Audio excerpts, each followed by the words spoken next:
Then I went, and I have to say I was blown away. I don't know how many of you have seen the show,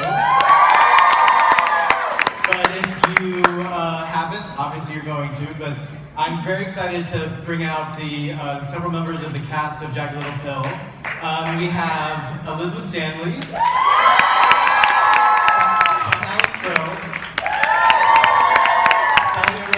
Gooding, Klena, Lauren Patton,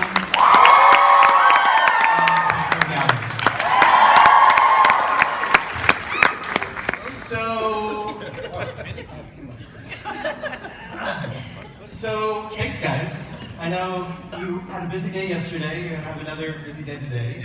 So it's exciting to come out Sunday morning or Sunday afternoon and talk to all your fans. I want to get started, just jump right in, and talk about the fact that many of you have been involved with the show for many years, and you really helped develop the characters, you helped develop a lot of what was going on, working with Alanis, working with Diablo Cody, and I just wonder if we can kind of go through and you can share some of those moments of how you developed your character, how you got to where it is today. So, go ahead. Yes, hi. Oh, do I need to turn this thing on? Hello? Hello? Flip up the switch. Hello? Is there a switch? Hello? All right, thank you. Any else? No? Hey, thanks. In the meantime, Sound, can you help us out? Elizabeth's up. Check. Yeah, I think most of us have been involved with the project for a couple years, and I did a lot of research. I read a lot of books. I watched a lot of documentaries. A lot of the things that my character experiences are very complicated and also very delicate, and I wanted to really be truthful and honoring the stories of people who are living those things in real life. But I will say, like, one of the starting points for me was the lyrics of one of the new songs that Alanis wrote, which is called Smiling. And the refrain is, I keep on smiling, I keep on moving, I can't stand still. And that, just those little sentences, for me, I was like, that's who this woman is. Like, she's putting on a face, but it's like a motor inside that is going to crash. And so for me, that was really like the key into the start of finding this character. You're also the key in, at least Diablo said, into her writing the book for the musical. So Mary Jane is the heart of this show. What was that like to know that everything's on your shoulders?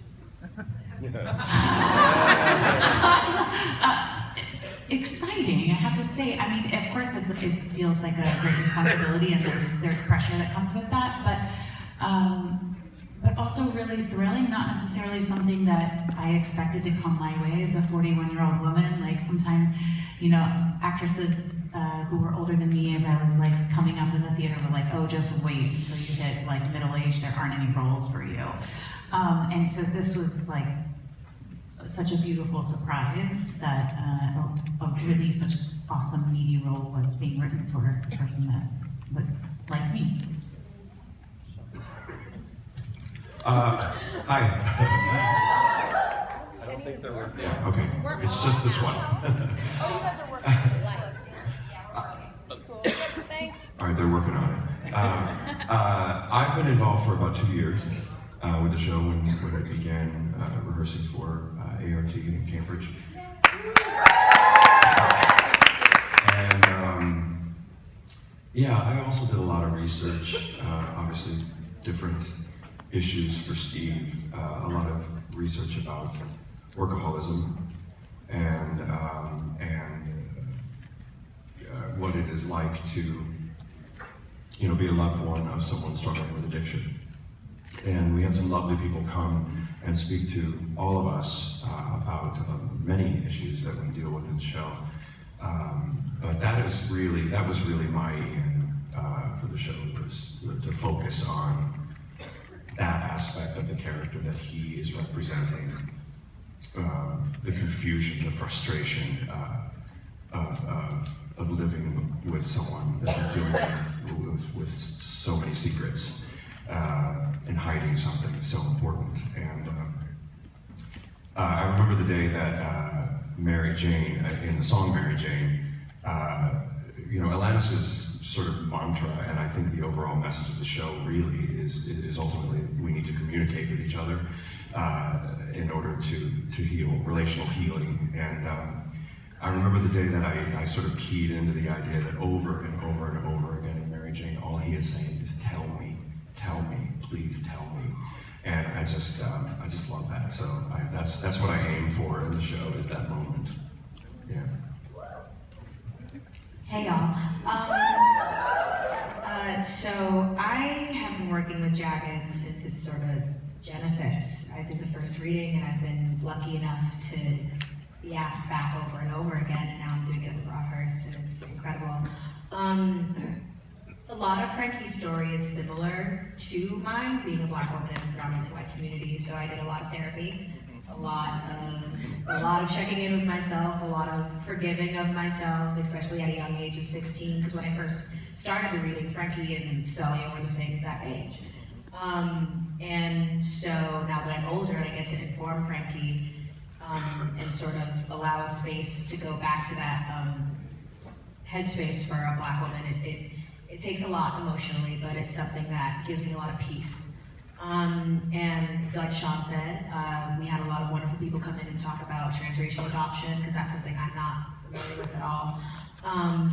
And so I did a lot of reading of books, a lot of just checking in and learning that the adoptive process is not one sole singular experience. It's multifaceted and nuanced, and I've been told that all of it. And so, yeah, it was a lot of looking outward, but a good chunk of looking inward and reminding myself that the experiences that I've lived through are valid and deserve to be retold, and allowing myself to go back to that space. It's a lot of healing, and I do it every day. It gets better and easier and a lot more fun to experience. So in developing an original Broadway show, the show obviously goes through so many iterations. Lauren, Celia, and I got to be a part of the first reading here in New York when the show was actually a completely different plot line, which was kind of fun to see its growth over the years. And it'll be 3 years since we started working on it this summer. So now this new storyline that Diablo Cody has written, and what you'll see in the theater today. Nick is my character is a senior in high school. He's just gotten into Harvard, and he deals with perfectionism and the stresses that go along with that. And then another big pivotal moment for him in the show, and something he deals with, is he is a bystander to a sexual assault, and it's been kind of a really cool privilege to get to illustrate, this side of assault. You have the aggressor, and then you also have the bystanders or the witnesses.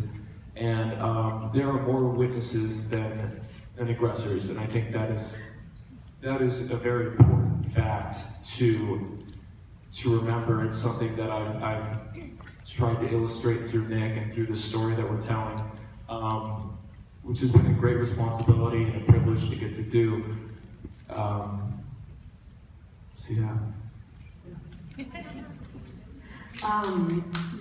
So as Derek said, I was also part of the very first reading back in 2017, and I think it's a very rare privilege to be able to take a character from its very first draft through to Broadway. I've been part of plenty of developmental processes where I've come in the middle and left 3/4 of the way through. I mean, oftentimes you kind of just get to be a small part of a developmental process and help the writers and the creative team ultimately find the best crystallizations of their story. But for me, this is a new level of ownership over a character in which I felt very integral to the process of creating my character, Joe. And I think that's a huge testament to our creative team, and particularly Diablo Cody, who wrote the book, and Diane Paulus, who's our director, that I felt very welcomed into that process and I never felt like I was just there to read lines and do whatever they wanted me to do, but I was actively asked to participate in creating the character, and that is, in my experience, pretty rare to the degree that we, I think, all experienced it with Jagged Little Pill. So, and also it's just very special, particularly for me with this character, because by the time that we were doing the very first reading, almost 3 years ago, my character, Joe, is queer and a queer teenager, and I was pretty newly out as bisexual and queer, and so a lot of my... Thank you, it's quite an accomplishment, yes. But I think the privilege as a person of being able to navigate and learn about and discover my own queerness through art and through a character who is also navigating and struggling and beginning to understand her queerness. When you get those intersections of your life with your art, it's very special. Okay. When I first got the audition sides, I went in for like a general ensemble call for the first lab. And I read all of like the kids in the schoolroom, like the ironic line, and the coffee shop moms, if you've seen the show. And then they called me back for this featured ensemble role. And it was, sort of a monologue explaining, it was for Bella, who I play now, and explaining the sexual assault that Derek mentioned. And I had never seen that experience so honestly written, and so unafraid, and so fearless, and so, full of truth in all of the messiness and confluence of emotions that you feel in those sort of situations. And I just remember thinking, I know this girl. I mean, I was that girl. And I think that I got very lucky to kind of grow with this role from the place of, in the first lab, it was a one-scene character. She was in, she was out, and then I changed my clothes and I was in the ensemble for the rest of it. You never really saw Bella, you never got to know her. She wasn't an artist, there was a joke about her being vegan, but beyond that, which I am. But yeah, it was really, shut up, Derek. He was so but truly, it was watching this growth from the first lab to where we're at now, where, you sort of see Bella as a full person, and all of that is something I've never been able to witness a creative process like that sort of unfold, and yeah, be a part of those conversations. And I mean, working with our creative team every day is like a master class. In every single one of their fields, they're like the greatest. So it was kind of witnessing that was awesome. Catherine, Elizabeth mentioned this too. You both premiered an original Lana song, and yours is obviously a very powerful moment in the show itself. But tell me a little bit about that. About many of us have sort of thoughts and feelings about the other songs, but this is a brand new moment for a lot of people. What was that like working with Alanis or working with the creative team on getting the song off the ground and people speak the same? It was amazing. My God. I mean, it's not every day you get to be the first person to sing a brand new Alanis Morissette song. And so I remember getting, I got the MP3 or whatever on this, secured network, far away website where I had to sign my life away that I wouldn't share it. And I remember I was walking my dog and listening to it for the first time, and the song is called Predator, and so yeah, and it's haunting. The lyrics are brilliant, obviously, because Alanis wrote them, and I just remember thinking that I was just, I don't know, it's thrilling. I think that was all I thought was I was really excited to see how we were going to put it on its feet, and how, doing the new song in a jukebox musical of one of the most beloved albums of all time comes with some pressure. But I was just thrilled. Yeah. Yeah, I feel like it's really like a pinch me moment to be singing a new song that Alanis has written. in some ways I feel like there's less pressure because, you know, the other thing, all the other songs Alanis has recorded and everyone is familiar with them and has a certain way of hearing them that they're used to. And so in a way I was like, oh, sweet. I get to sing a song that no one is going to be comparing me to Alanis singing, at least not immediately. So in some ways I felt relieved by that. But I actually never heard her sing it. In fact, I had never heard her sing it until she did an acoustic concert at the Apollo in December, and that was the first time I'd heard her sing it. Our music director played it on the piano for me, and he said, "Do you want me to play the demo that she made?" And I said, "I don't, because this is not a show where we're being asked to copy her, or we've actually been specifically asked to bring our own originality to things. And she's so wonderful and iconic that I know if I hear her, some of it will stay in my memory, and I'll be tempted to try and copy her a bit, and I really didn't want to fall into that." You mentioned that about the fact, I think most people by now know that this is not biographical, this is not Alanis' story, but I think a lot of people still have baggage or expectations. You were in high school probably when the album came out. Yes, exactly. I know some of you had never really heard the album, or you knew some of the songs. Do you have I wasn't born when it came out.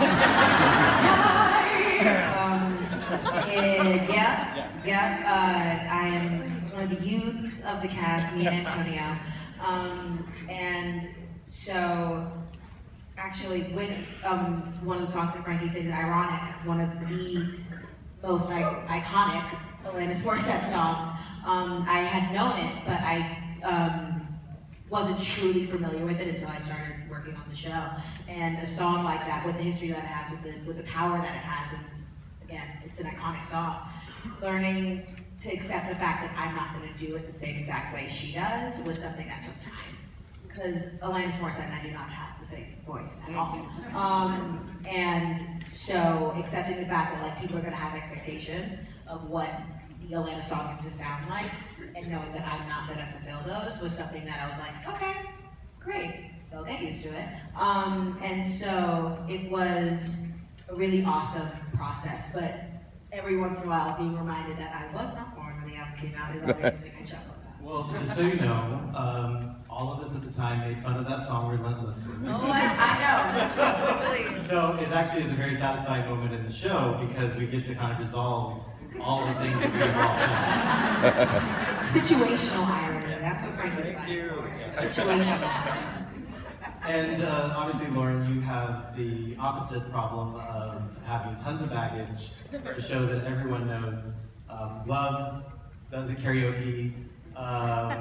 We've seen it in movies, we've seen it everywhere. So you had to deal with kind of bringing something new to a song that everyone feels like is theirs. Yeah.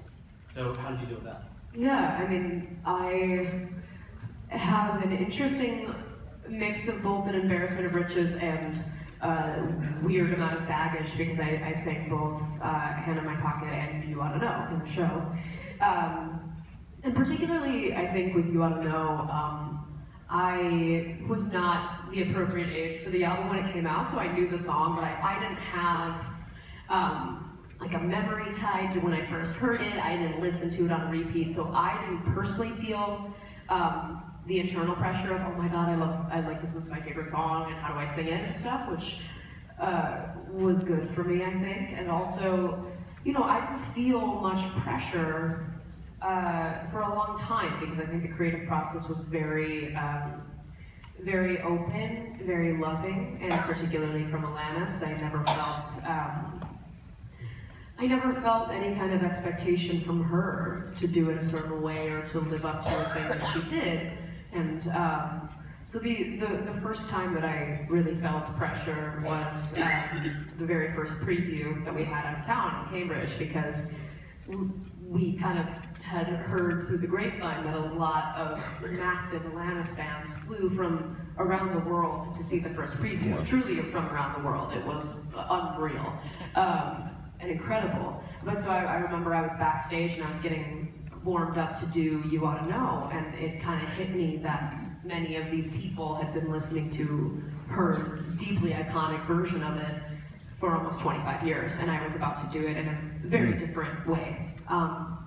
because I think so much of finding how to do that song was how to keep it grounded in the story, and how to build the song in a way that I can actually do as an actor, playing this character and not just doing it at a concert. So it was scary, that first moment of not knowing how people would feel about us taking this extremely famous song and doing it in quite a different way. But it's been so embraced by people and by our fans of the show, and that's been really humbling and gratifying. And so I think the creative team helped us find that kind of sweet spot of honoring what Alanis has always done with the song, and also giving our audience a new way to experience it, which is very cool. So, I'm very curious. I've been wondering this ever since I saw the show. So much of this music is identified from a female singer-songwriter kind of perspective, and even as a queer man myself, like, I love it for that reason. It's like this woman's voice, and, but you guys actually have these lyrics and these songs in your voice, in your perspective, and often they're songs that were, you know, they're sung by a woman. So how does that work for you, and how did you kind of deal and grapple with that? I can go first. Yeah, I think I think what's special about Alanis's music is that a lot of them are written. She deals with a lot of universal themes that kind of push the gap between gender and sex. I think a lot of her subject matter and her themes are relate to men and women, and whoever sings it, you just have to bring truth to that theme and that idea of what the song is about. So, and I'll piggyback on some of what Lauren had said too. It's been a team effort, kind of rebranding these songs in a way, and I think Tom Kitt's beautiful orchestrations and new arrangements for these songs, and along with Diablo Cody's book, has helped us so much. And you attack the show and you attack your character just like you would any material. It's a story that you're telling, it's a character that you're trying to illustrate, and you just try to do.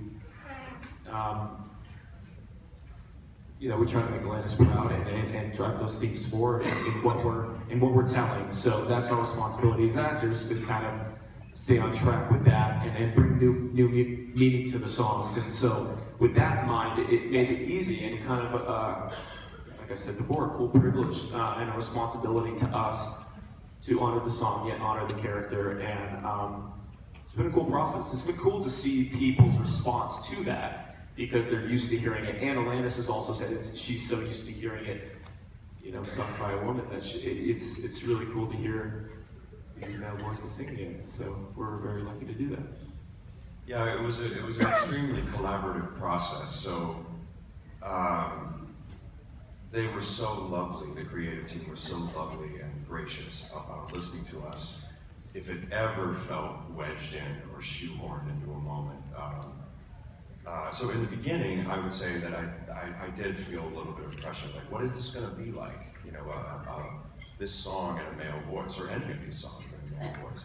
I remember hearing Alanis tell a story about, and Diablo Cody telling the story about how you had mentioned that she listened to the album when she was asked to take a stab at writing the book, and she keyed into Mary Jane. She knew right away that was the main character of the show, and that it would be sung by her husband. And that was the starting point for this story. And it really truly is, like Derek said, what it has grown into is that I get to the moments in the show and I don't think about it anymore. It just feels very organic, and it really truly is such a good book, and the music is so metaphorical and beautifully written that it just feels like you're doing a musical, which is how it should, But yeah, I also, like Elizabeth said, I felt a little bit of freedom in it, because I knew it was already so different with a man singing it that I didn't feel like I needed to do any kind of homage to Alanis. And in fact, sometimes it feels like freedom because I was like, well, I can kind of do a little Alanisism on Innocent. It's going to still sound like me, but I know my favorite one is My Mother Could. Totally like hear her in my mind every time it's someone sexy, and I love that. I love it. Whereas I have to leave my Alanis, Right. and my Alanis version of You Oughta Know to just me doing it by myself in my room when it's Right. when I. But you know what I mean? Like, no matter what I do, it's not going to sound like Alanis.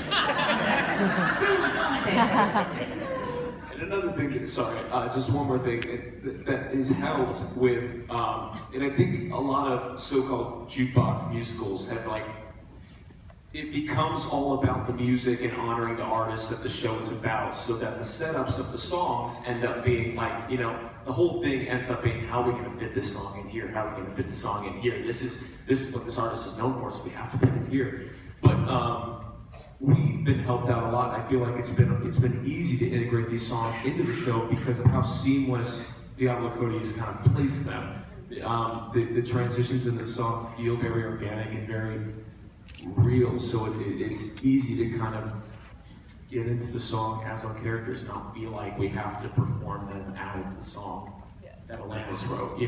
Now we've taken a new ownership of that. So, you guys are obviously some of the main leads here on stage, but there's a whole other part of the cast. And I believe you think of the ensemble as the conscience, is what Diana and you guys have all told me. So I'm curious about how that developed and how you kind of work with this chorus of voices and bodies and how they work with you in those moments. I mean, our ensemble is incredible.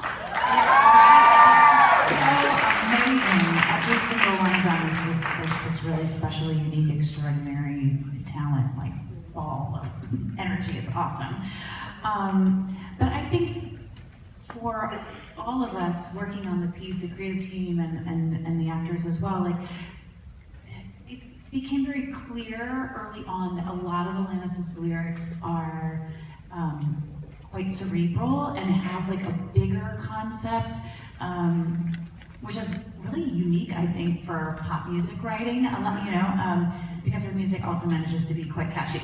But so I think that the idea that the greater good, the bigger version of humanity that is beyond these individual characters that we're also following was just present in the room by having this music being done. And so I think that is how that sort of Greek chorus consciousness came about. But it also became clear, I think, to most of us that in a lot of our individual lyrics, it made more sense that it was like an inner monologue or like a soliloquy, something that is not necessarily lyrics you would say to someone, which is usually the case in music theater.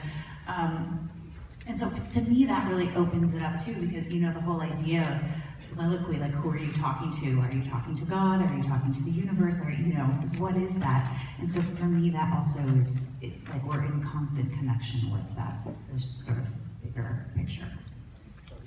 I think I agree with Elizabeth wholeheartedly. The conscience is, in my opinion, the most important part of the show. My favorite moment of the show is Wake Up, and that's the moment. It's for those of you who see the show, you know what I'm talking about. It's my favorite moment of the show. You see the principal characters who are being moved around on these giant panels, and we see members of the conscience physicalizing. That's a word. Putting it into their bodies what we're feeling, and you see these moments of these beautiful, beautiful dancers throwing themselves around in the same way that the principals are sort of dealing with themselves. It's in the process of putting the show together, it was clear that each principal would have a sort of body double. We see it in, especially with MJ's track with Elizabeth and Heather Lang, who was simply iconic. We see her in Predator too, and yeah, it's great to have these dancers sort of again, visualize what the principals are feeling when they can't, because like Elizabeth said, so much of Alanis's music is internal. To me, it feels like it's, like Elizabeth said, something that isn't really said out loud, but it's something that's felt. And so getting to see it actually like physically and primally and viscerally, all words, I hope are actually words. It's a beautiful, beautiful experience. It makes it really, really clear, and it draws the audience in, and it allows them to truly, absolutely see what the character is feeling instead of guessing. It eliminates that option of guessing. It makes it clear, and it's just a testament to our choreographers, City Larby and Diablo and Alanis, and it's just, it's magic. I think too, a lot of what I think about with how our ensemble and our conscience works in the show, and one of the many special things that I think our show does particularly well is that, I don't know, I guess in musical theater, perhaps the traditional view of an ensemble is like this monolith of tap dancing people, you know, sort of all like wear the same costume and are behind whoever is singing the lead number and all this stuff. And, you know, I think that what Diane, particularly as our leader with the show, really actively sought is to have each member of our ensemble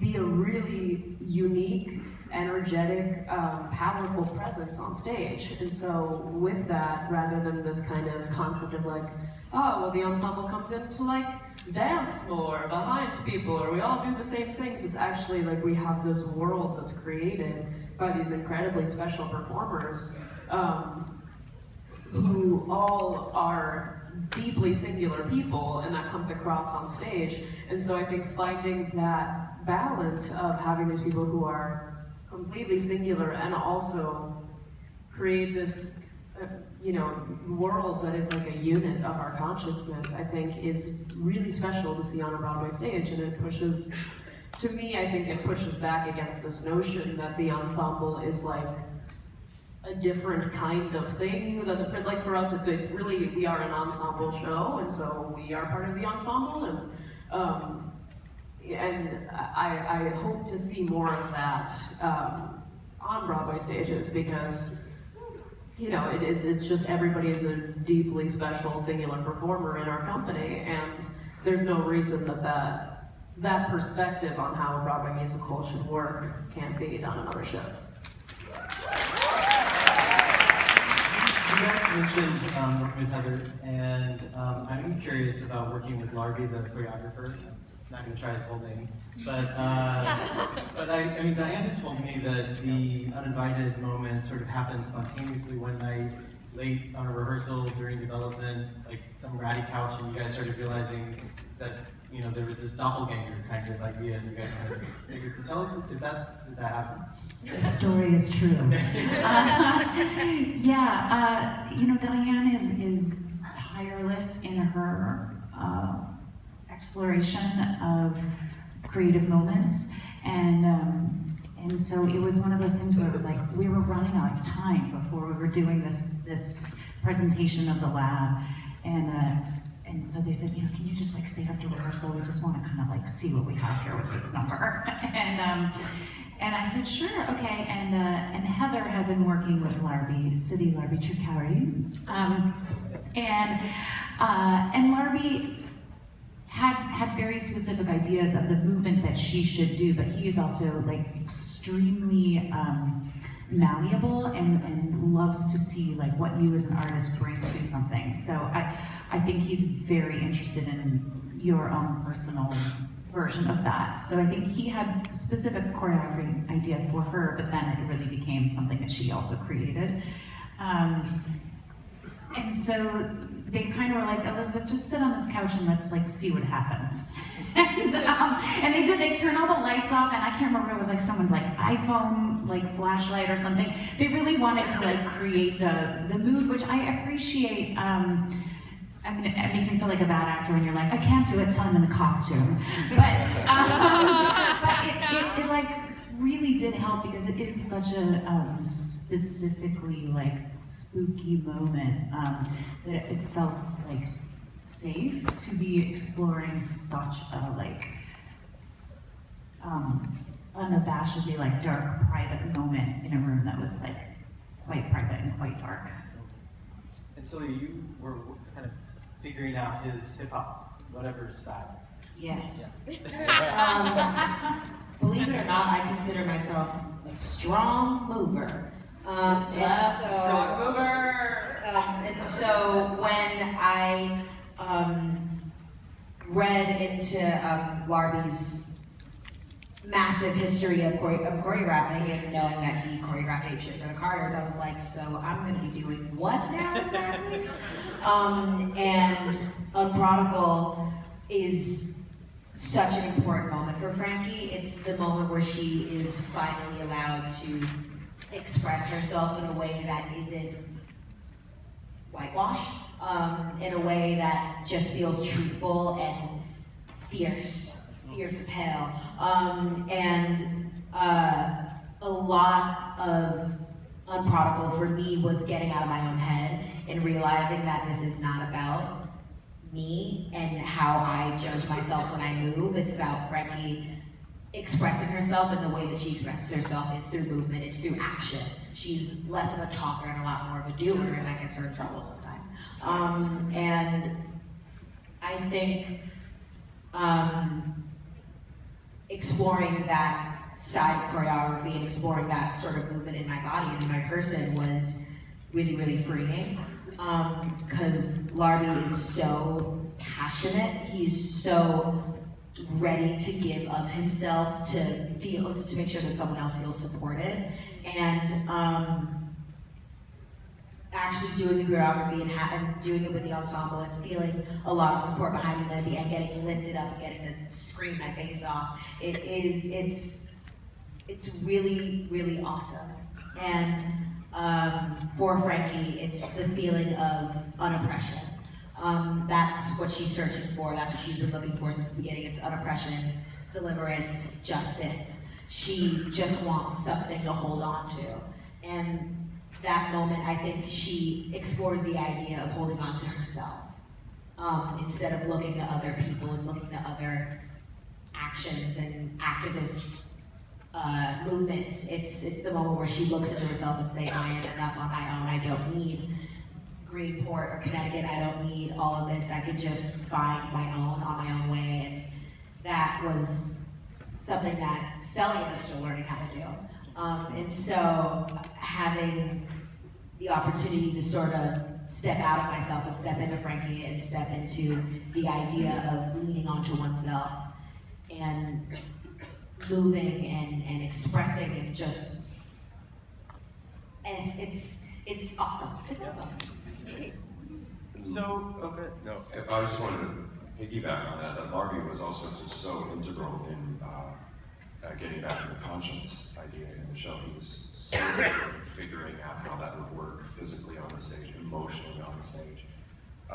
There's so much work that was done that wasn't even necessarily specifically dance. It was about incorporating truly a true Greek chorus into these pivotal moments in all of these characters' lives, and the creative staff was so adamant about them being true participants in the story as opposed to just like we were saying, just an ensemble. He's incredible. He's so emotionally driven in everything that he does that it was incredible to work with him. The only thing I'll add to that as someone who did the full conscience track at ART, and was in all of those rooms when we were like, also I will say, I too would consider myself a strong mover with many years of dance experience still. But when you're doing Unprodigal Daughter next to Ebony, I mean, it's like cruel and unusual punishment to have to do that on the stage. But it was really, really a cool experience to get to do that choreography, which, by the way, after my dance call, I called my reps and I was like, I really thought I had it. But they just saw me dance, and we had to do the hand in my pocket claps, and like, I mean, it was a disaster for me personally. Thankfully that was overlooked. But I will say, like, our ensemble, the way that conscience, every single one of them has a specific intent, every single person, and Lardy creating this entire world, that moments that were cut, like we were in the closet and so unsexy at a point, and like there's just all these brilliant moments that we sort of workshopped and that maybe didn't even make it into the show, but I personally am just so deeply grateful that sort of to have that opportunity learning all of his choreography and all of that, because he's a true mastermind, and I doubt this will be his last Broadway show, even though it's his first, which is insane. I just want to comment on that too. I remember that time and watching, it was so beautiful. I remember watching the actors helping one another. Because some people in our ensemble specifically are like insanely amazing singers, but like dance feels not as strong for them, and you know, vice versa. And so I just remember like people being like, Ebony, yes, let's work on this vocal part, and then people being like, Catherine, yeah, let's go over that again. I needed a lot of help. You know, and it was just like, it was really cool to see that like shared artistry and respect for each other, and like, this is my weaker point, this is my stronger point, let's lean on each other and get there together. You know, because I think so many people picture like the industry and the business of Broadway being so competitive and cutthroat, and you know, you've got to be the best if you're going to get into the room, and this was really so human and really awesome to witness and to be a part of a company that is like that for each other. Yeah, it's a lot of what they've been saying. I would just say, add to everything, that City Larby is like an expert body language, and that is something that, you know, in our scenes and through our characters, he was so instrumental in helping us find that emotion, and going back to the conscience and what him and Diane built and how they use the conscience throughout the show. Body language and human interaction is such a huge theme and an important factor to our show. And I think Larby was so instrumental in kind of sculpting that and using the conscience in a way, you know, because we're all driven to make decisions through our inner conscience, and to see that physicalized on stage, to have these literal forces pushing our characters in either direction and helping them make their decisions. Larby was just kind of invaluable when it came to all of that, and helping us as actors understand that relationship between us and the conscience that was constantly surrounding us and influencing us. So I think we're going to take some questions in a few minutes, but first I have a question which I know can be delicate, and so I want to, and you know what it is. But I see a lot of shows. I see everything on Broadway, off Broadway. And one of the things that I basically almost gave up recently was over the fact that there were so many things trying to target a teenage audience that felt sort of juvenile, that felt like it was sort of playing to the teen without actually respecting a young person. And what I really loved about this show is that even though it is a very youthful cast, it's a very, you know, it has a lot of youthful people in it, it still felt adult, it felt mature, it felt like it was respecting these very powerful themes. And I wondered what you guys thought about that, about, you know, like, some people could say, like, this is a PG-13 or almost rated R type thing, right? But I enjoyed that. So what do you think about that, about this sort of trying to pander maybe to a younger audience? Since I think there are many young people out here and maybe have questions about that. I think, so I am youthful. I'm young in normal standards. I just happen to be in a little triangle with two babies. But I think that I do think that there is a lot of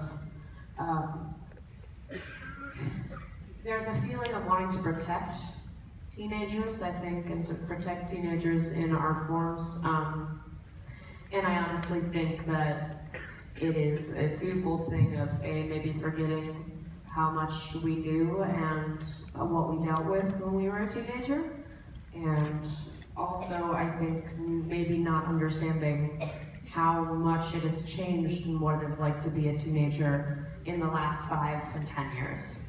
And So I think to me, I have no doubt that everything that we talk about in the show is not news to any teenager who comes to see it.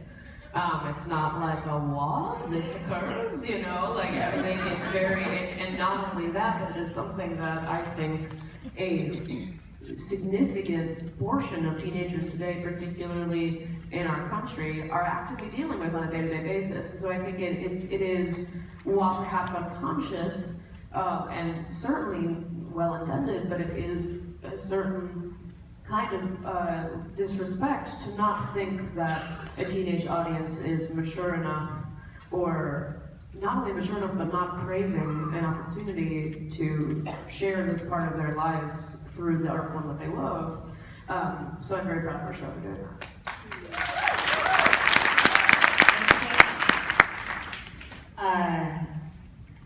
As a teenager, I completely agree with what Lauren is saying.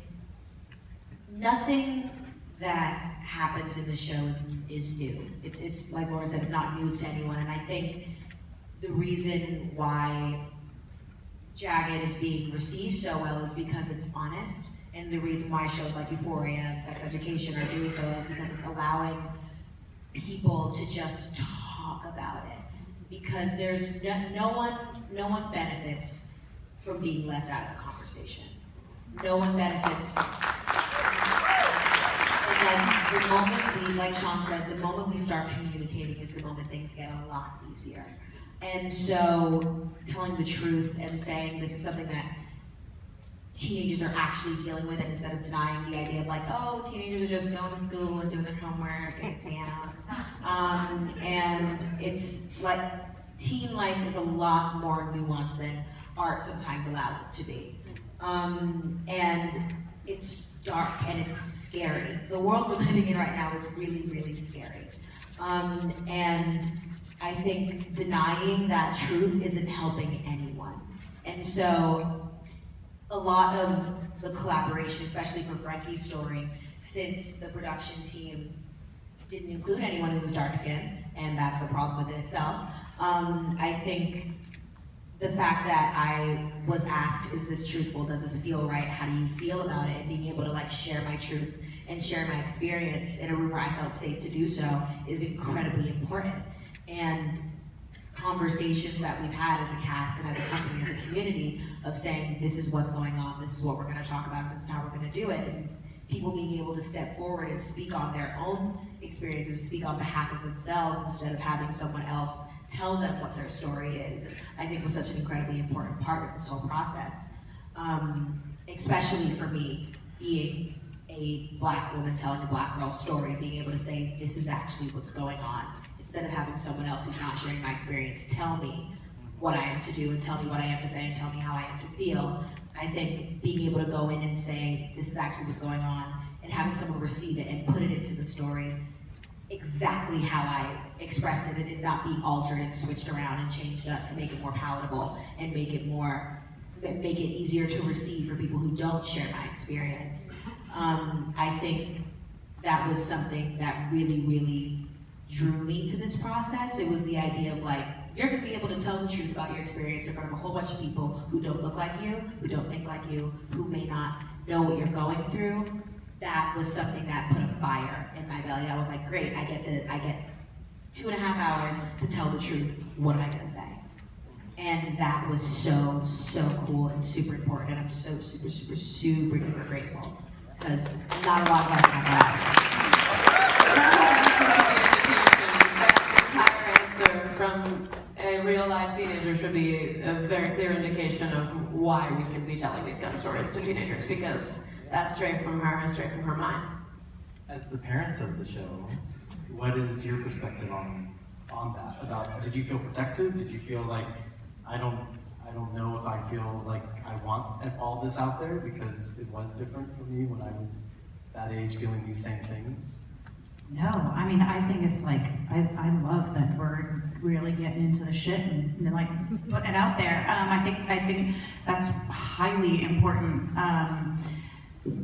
It's been awesome to be in a room with a lot of people who are younger than me, and I love learning from people who are younger than me. I think it's like a great I'm at this middle point in life where, you know, I have a lot of experience, but I also have so much to learn, and it's cool to be in a place where people that are younger than you are able to teach you things.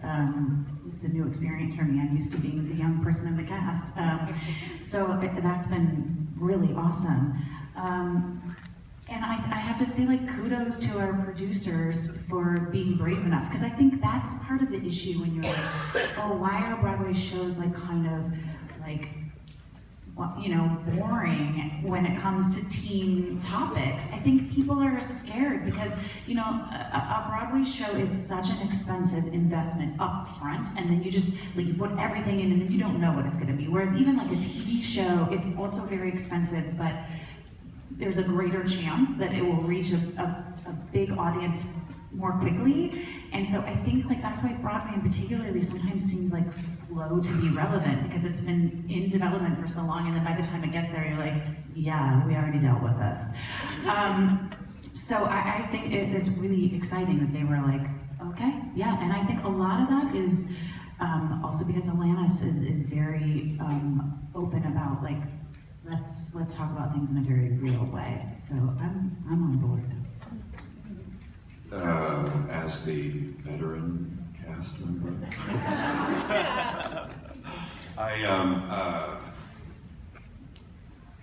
yeah, I think the show, there's a cautionary tale in the storylines that are going on with particularly parents. I think that I hope that any young person coming to see the show will look and go, oh, at the core of the problem is they're not communicating to each other. I think the show always comes back around to communication, sharing and the irony, if you will, in sharing your deepest, darkest fears it's the bravest thing you can do. To say to someone, I'm afraid and I'm scared, is brave. And, you know, isn't that ironic? So I hope, you know, that the young people coming to see the show are going, oh, I don't want to be as confused and afraid and incommunicative as those people are. Our characters are only products of our environment, you know, and ultimately, again, I think the show speaks to this sort of like baseline problem of you know, toxic masculinity in our culture. Like, you know, just bottle it up and deal. And that's not the answer. So we're supposed to take questions from Twitter, but I'm not sure exactly how that's supposed to happen. There it is. Oh. So. I can just So, guys, if you could switch roles with anyone in the cast, who would it be and why? Steve Healy. No, it's because, and I'm going to talk about this because it's important. I tell Sean almost every day how much a big a fan I am of his because I love the dead. And because he is just trying his best to keep it together. And I feel like there are so many people who are doing the same thing, and they're sort of denying themselves peace and satisfaction and basic levels of just getting through it for the sake of others. And he's so giving of himself, and he almost doesn't even realize the importance that he has in his family, because for the Healys, we don't really talk to each other. And although Steve isn't present as much and as often as he wants to be, in Mary Jane, you see the truth of his humanity, just like, I just want someone to speak to me.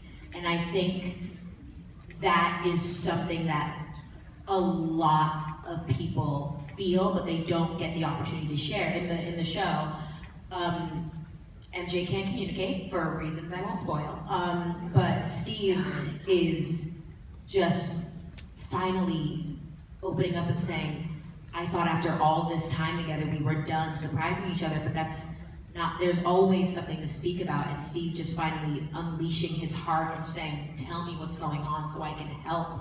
That's so important, that's so powerful, and that's so necessary in the world we live in. It's so easy to deny someone and say, I don't want to talk about this because it's hard, but in order to get through the hardness, you gotta talk about it. And Steve is just the arrowhead of that storyline in the show, and that's why although I may not want to switch roles with him, I want Steve to justice for Steve. Hashtag justice for Steve. Maybe try. Anyone else want to? I would switch. I want to be Joe. I relate to Joe. So just in the aspect of being a very a teenager dealing with your queer sexuality and not knowing exactly how to express yourself. I don't know. Joe's always been the character that I go, I just don't know. I just want to be Ebony. I guess I want to be able to do those things. I think we can all agree on that. Everyone wants to be Ebony Williams. Derek and I pretty much threatened to swap roles before every single show. So I don't know if. Yeah, I'm about to go to my scene, and I'm like, you just want to do this one? So, and I think you look great in the spaghetti straps, and.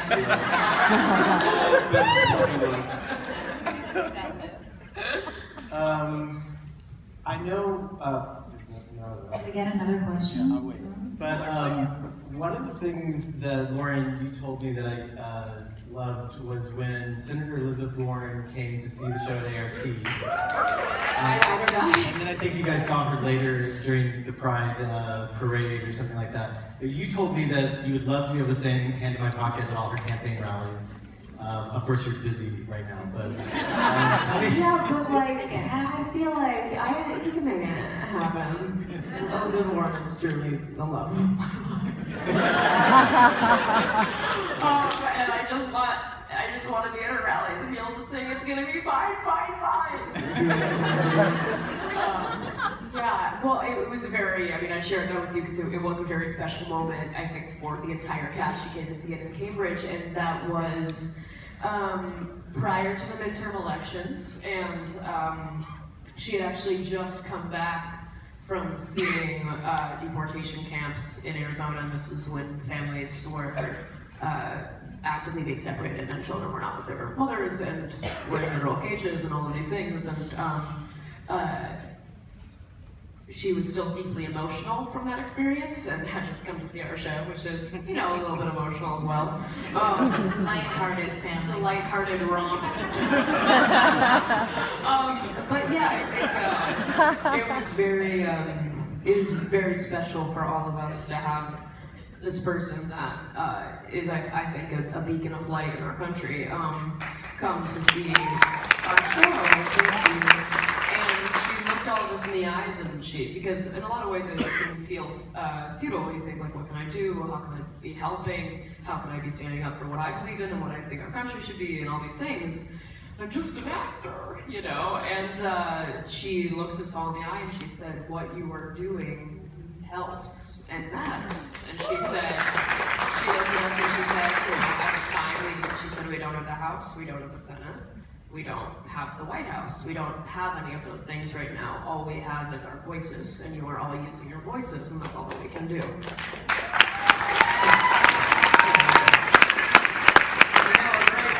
Your voices, folks. Voting!